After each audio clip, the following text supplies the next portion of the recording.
If you rewind the tape 10 years ago, information was the thing that stimulated thought, stimulated new ideas. And as we learn new things, we make new connections in our brains. So as we begin to add new stitches into that three-dimensional tapestry in our mind, we're beginning to cause our mind to function in new ways. But the key then is to apply it, to personalize it, to do something with it. And 10 years ago, when I got in front of an audience and talked about the application, nobody wanted to step outside that philosophical, theoretical, intellectual realm, right? Because doing something means you're going to have to change something about yourself. Painful. Yeah, you're going to get uncomfortable, right? And I think we're in an age of information. And in an age of information, ignorance is a choice. And because of technology, we have access to so much content. And information creates awareness. And awareness is consciousness, and you can't have consciousness without energy. They work together. So there's an energetic change, I think, that's taking place in the world right now, where people are so informed that old models, old paradigms are beginning to break down, whether it's the medical model, or the religious model, the education model, journalism, the economy, politics. It's all beginning to come to the surface because something else has to come out. And I think that one of the things that people are realizing is that you don't have to be a Buddhist monk to do this, or a nun with 40 years of devotion. You just got to understand the formula. And just like any skill or anything you learn, you got to go from thinking to doing to being. You got to take knowledge, you create the experience, and if you keep doing it over and over again, you start getting a skill, or you start getting wise about how to do it. And you know that you know how to do it. Well, in the last 10 years, we have assembled a scientific team. And let's see if you can really make significant brain changes. I don't want those changes to just be in your mind. I want them to be in your brain. I want to be able to see before and after pictures to say, that person has a significant change after a traumatic brain injury, or anxiety, or depression, or a cyclic mood disorder, or a stroke. We want to see that there's been significant change. At the same time, let's measure your brain in real time, and let's look to see what that transformation process looks like. And in the discovery, Lewis, of that process, we gained so much knowledge about what that transformational process looks like. In other words, I can tell you without a doubt that if you're analyzing your life right now within some disturbing emotion, that 100% of the time you're going to make your brain worse. If you think about your life, if you're stuck in an emotion, like you're frustrated, you're angry, you're fearful, resentful, and you're thinking within that emotional state. In other words, you can't think greater than how you feel. That means then you were thinking in the past, because those emotions are a record or residue of the past. So we see people in the process of change that are analyzing in duality or polarity. That kind of drives the brain into higher states of arousal and further away from true change. So we've done thousands and thousands and thousands of brain scans, and we now know that there's a formula to create greater brain coherence, greater brain efficiency, to make your brain work better. And when your brain works better, you work better. At the same time, it requires a clear intention and an elevated emotion to begin to change your energy and to change your life. And nobody changes until they change their energy, right? So then how do you get a person out of resentment, frustration, into joy and freedom? Why would they feel grateful or joyful or free if the experience hasn't happened? So most people are spending the majority of their life waiting for something out there to take away their emptiness or pain or the resentment in here. Well, if they're waiting their whole life in separation or lack, then and we create reality, then the lack is driving certain thoughts, which is creating more separation and more lack. So teaching people then to begin to condition their body emotionally before the evidence takes place in their life is breaking a significant habit, right? Yes. So instead of living by cause and effect, now we're beginning to cause and effect. So the moment you start feeling whole and grateful, we now know your healing will begin at that moment. Yes. The moment you start feeling worthy and abundant, your wealth is coming. You're generating a certain amount of energy, a certain amount of wealth. And let's stop telling the story of your past and let's start telling the story of your future. And people who aren't defined by a vision of the future for the most part, are left with memories of the past. Your brain is a record of the past. It's an artifact of everything you've learned and experienced in this moment. So most people wake up in the morning and they start thinking about their problems. Yeah. And those problems are memories that are tattooed in the brain that are associated to certain people and things at certain times and places. So the person wakes up clean slate, they start thinking about the problems they're thinking in the past. If you believe your thoughts have something to do with your destiny, well, there's a possibility that your past is going to be your future. Every one of those problems has an emotion associated with it.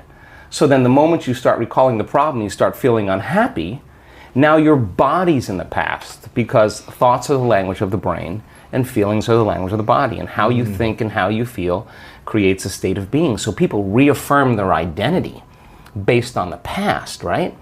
And it turns out that the redundancy of doing that, conditioning only requires an image and an emotion. And most people are unconsciously conditioning their body into the familiar past, into the known. So now if you're in the familiar past and in the known, you're going to crave the predictable future. Right. That's the known as well. And there's only one place where the unknown exists, and that's the eternal present moment. That's the sweet spot of the generous present moment. So you gotta labor to get that person beyond the emotions that keep them tacked or anchored to the past.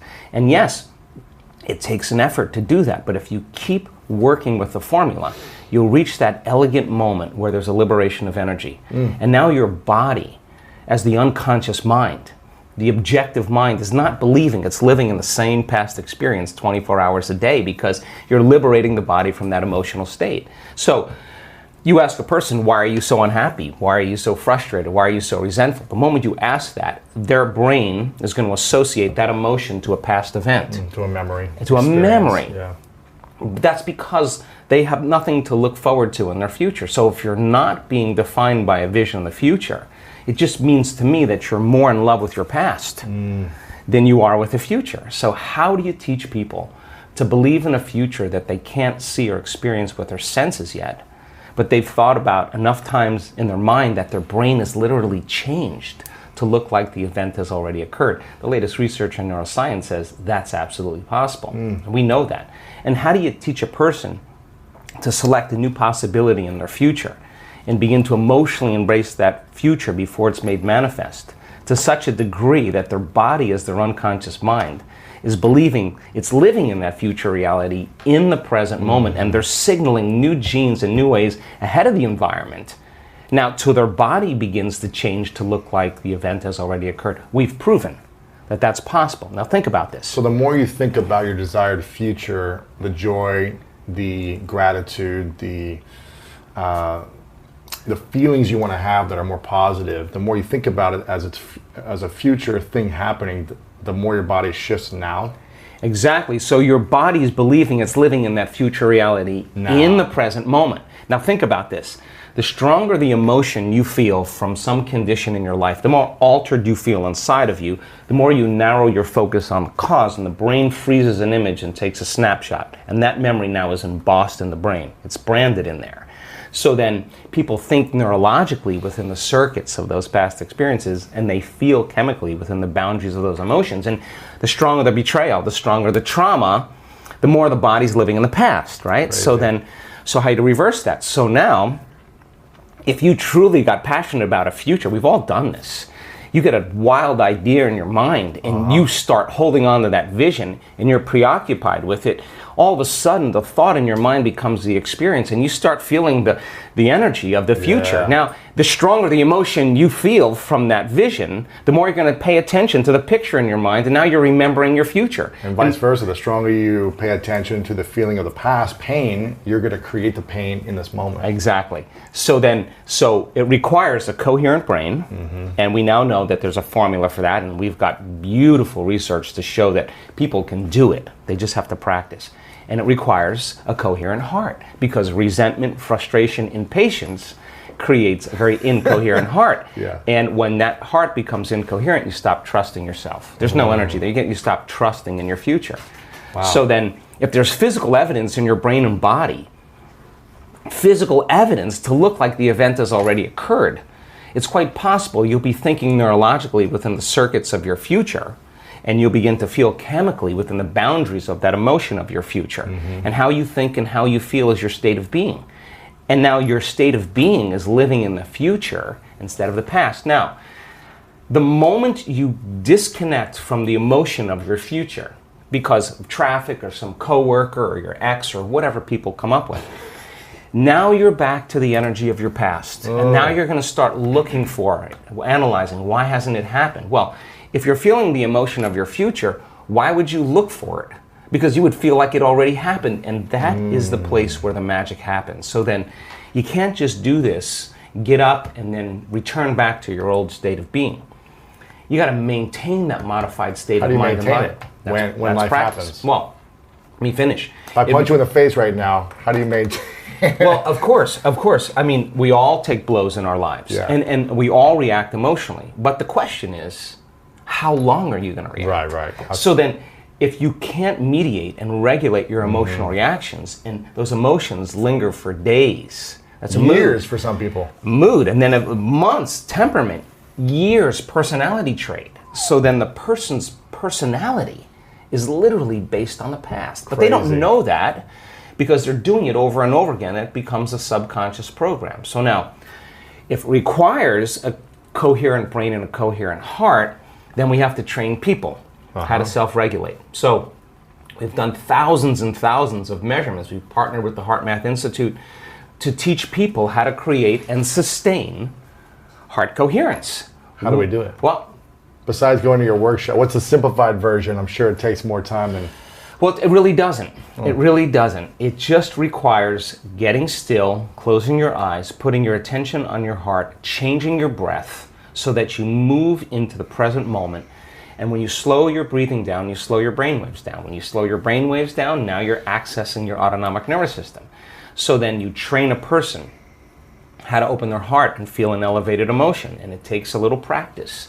And just like a flower that takes time to bloom, it takes a little bit of time. But if you work in trading the resentment, the frustration, or the impatience for gratitude, appreciation, and thankfulness, and you keep at it, there'll come a moment where that system switches on, and now you're feeling grateful for no reason at all. Now, that's not a bad thing, because gratitude, the emotional signature of gratitude, means something's happening to you, something has happened to you, you're receiving something, or you just received something. So your body then, when you're feeling gratitude, is in the perfect state of receiving.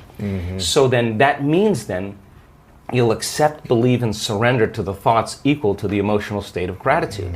If you're living in resentment, you're living in fear, you're living in impatience, you could say, I'm healthy, I'm healthy, I'm healthy, I'm wealthy, I'm wealthy, and with all you want, and that thought's going to stop right at the brainstem and never make its way to the body, because the body's not feeling, or because why? Because you're feeling resentment, and that thought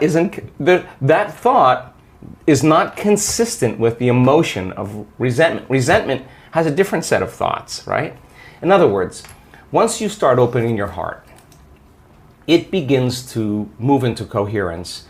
It begins to produce a measurable magnetic field up to 3 meters wide. Now that's frequency, that's energy.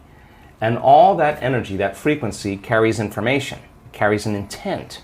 So then when you're feeling gratitude and your heart is open, you're broadcasting energy into the field. Now, frequency. Frequency. You lay the intent of the thought of your health or your wealth. That frequency can carry the thought of your wealth. It can carry the thought of your health. If you're suffering, suffering does not carry, that energy does not carry the thought of your wealth. It carries a different set of thoughts.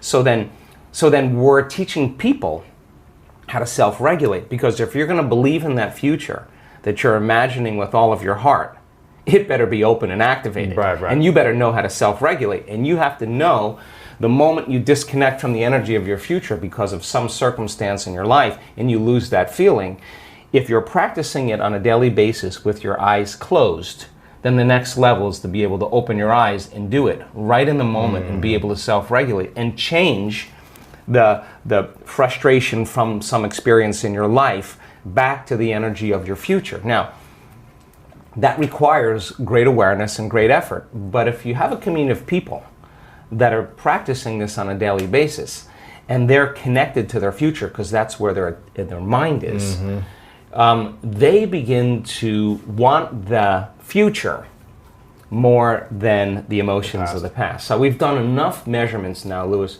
to know that we can teach people how to do that, and we have evidence that people can sustain it for 45 minutes to an hour. It's a skill now. They know that they know how to do it. So now they have brain coherence and heart coherence. Well, once the heart begins to become orderly and coherent, it acts as an amplifier and it drives energy to the brain. So now the brain is getting more energy once the heart is open, and then you're thinking a different set of thoughts. And those thoughts produce different chemicals for you to feel more of that. And here comes nitric oxide from oxytocin, and then all of a sudden your heart literally starts to swell. It literally begins to open up, and there's more energy going there, and now you're coming from a different level of mind.